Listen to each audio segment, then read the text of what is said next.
We are taught from a very young age that if you fail, you are to try and try and try and try and try and try and try. And if you keep failing, nigga, you get back up. But god damn, sometimes y'all niggas need to learn when to give it up.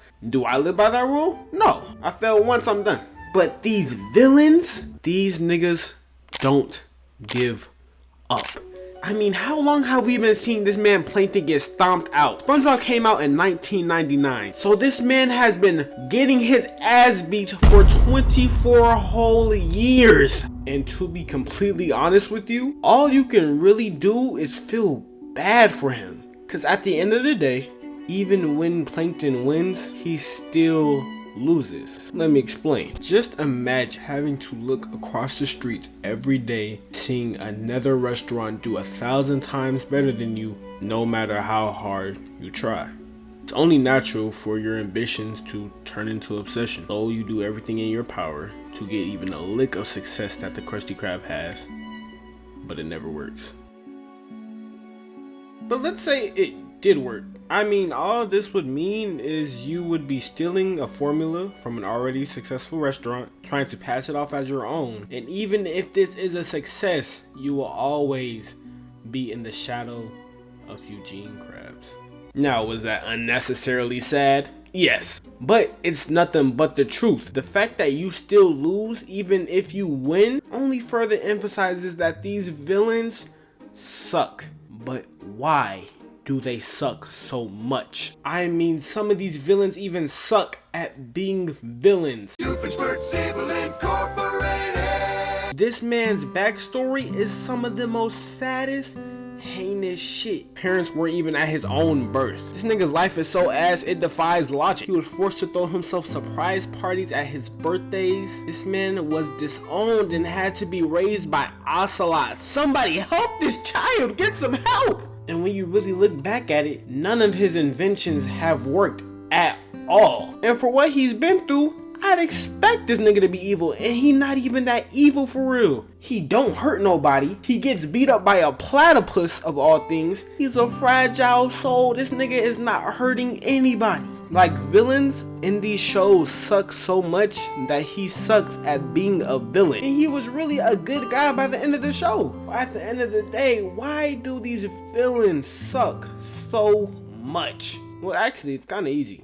Morals. We want to encourage good behavior on the world and not negative behavior, so we're always going to paint this hero or protagonist to be some really good guy with good morals who always defeats the guy with bad morals. I mean, both the villains we've seen so far are just a little bit misguided in my opinion. I mean, we see humans all the time get obsessed and even envy others, and we can see that a lot in Plankton. And Dr. Doofenshmirtz, he chilling. With this nigga's backstory, I'd expect him to be on a different type of level of evil, but kind of just be doing his own thing. He not really crazy. And I'd even make an argument that some of these quote-unquote heroes aren't even the heroes of the story. Specifically, these bitches. Blossom, Bubbles, and Buttercup have dedicated their lives to fighting crime and the forces of evil.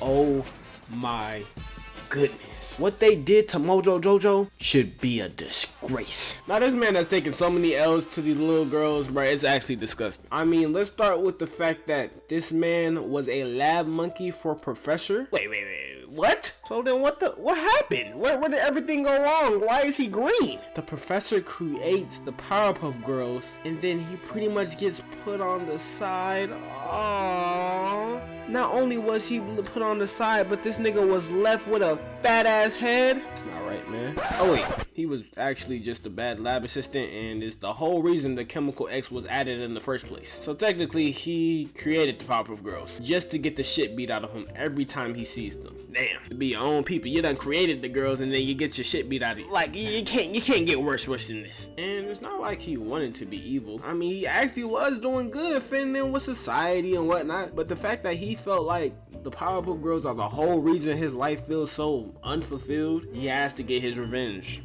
Hey, I mean, it's understandable. Get your get back, nigga. If some little ass girls took away what I deem to be a good life, fuck them little girls, man. But unfortunately, since they have superpowers and he doesn't, he gets his ass beat. every single time. And they do, like, they don't hold back on this nigga either. They don't get tired of beating the brakes off this nigga. There was literally an episode where Buttercup beats the teeth out this nigga's mouth just to get money from the Tooth Fairy. How fucked up do you have to be? And not only that, there's one episode where they wanted to capture him and put him in jail. So what do? They literally hire a female monkey from the zoo, make him think she was in love with him, just to catch him and put him in jail. That was so unnecessary, and honestly, these bitches are the real villains of the story. And like, I know this video was about quote-unquote villains, but all of these men have reason to their depression. And as much as I'd like to make fun of their constant shortcomings, I just can't bring myself to do it. I mean, at the end of the day, the villain doesn't always see themselves as the villain and have reason for their actions. No matter how bizarre you may see it, sometimes it's all about perspective.